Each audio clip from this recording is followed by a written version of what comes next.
"Take the pretty one," her father whispered confidently to the Duke, already celebrating his victory, but the Duke's eyes stopped, not on the beautiful daughter standing proudly in silk, but on the quiet sister in the corner, the one no one ever chose. The room went silent. What he saw in her would change two sisters' lives forever, and expose a secret no one was ready for. They called her the Spare. The sister kept hidden behind curtains, behind smiles, behind shame, while one daughter was raised to shine, the other was raised to disappear, until one unexpected choice forced the world to finally see her. In the grand estate of Lord Harrington, beauty was currency, and affection was earned only by those who could display it. Eleanor Harrington, the younger daughter, was everything society admired: golden-haired, confident, trained since childhood to charm rooms and win alliances. Her father paraded her proudly, reminding everyone that she was his masterpiece. And then there was Clara. Clara was older by 2 years, but always stood a step behind. She was quieter, softer, with thoughtful eyes that observed more than they spoke. Her dresses were simpler, her presence often forgotten. When guests arrived, Clara was instructed to stay back, help the servants, or disappear entirely. Lord Harrington often said she was too plain, too sensitive, too much trouble. Clara learned early that love was conditional. She learned to fold herself smaller, to speak less, to expect nothing. When word spread that Duke Alaric of Ravenshollow, one of the most powerful and respected men in the kingdom, was seeking a bride, Lord Harrington saw opportunity, not fate.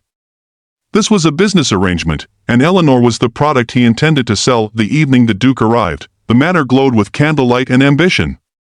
Eleanor entered the room dressed in silk and confidence. Clara followed quietly, placed deliberately in the shadows. As wine was poured and polite conversation filled the air, Lord Harrington leaned close to the Duke and said the words that would echo forever: "Take the pretty one." The Duke nodded politely, but his gaze drifted away. It landed on Clara. She wasn't trying to impress him. She wasn't trying at all. She was listening to a servant, helping them steady a tray, offering kindness where no one was watching. There was no performance, only sincerity. For the first time in her life, Clara felt someone truly see her, and when the Duke spoke, his voice was calm but unshakable: "I choose her." The room froze. Lord Harrington laughed nervously, assuming it was a joke. Eleanor's smile cracked. Clara felt the floor shift beneath her feet. Me, the rejected one. They thought the Duke had made a terrible mistake, but when the truth about the rejected sister surfaced, even her cruel father fell to his knees, realizing too late that he had almost destroyed the greatest treasure he ever owned. The days that followed were filled with whispers and judgment. Society mocked the Duke's choice. Eleanor wept in rage. Lord Harrington tried to reverse the decision, offering dowries, apologies, even threats, but the Duke did not bend. At Ravenshollow, Clara expected cruelty or regret. Instead, she found peace. The Duke never rushed her. He listened. He asked about her thoughts, her dreams, her fears. No one had ever asked her those things before. Slowly, Clara began to stand taller, not because she was told to, but because she finally felt safe enough to be herself. Then the truth emerged: Clara wasn't weak, she was brilliant. She spoke 3 languages, understood trade ledgers better than most advisors, and had quietly managed parts of her father's failing estates from the shadows.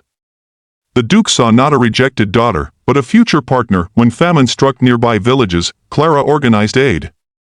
When negotiations stalled, her words softened hardened hearts. The people began to adore her, not for beauty, but for kindness and wisdom. News returned to Lord Harrington like a knife to the chest. The daughter he had discarded was now a duchess admired across the kingdom. When he finally came to beg forgiveness, Clara did not gloat. She listened, just as she always had.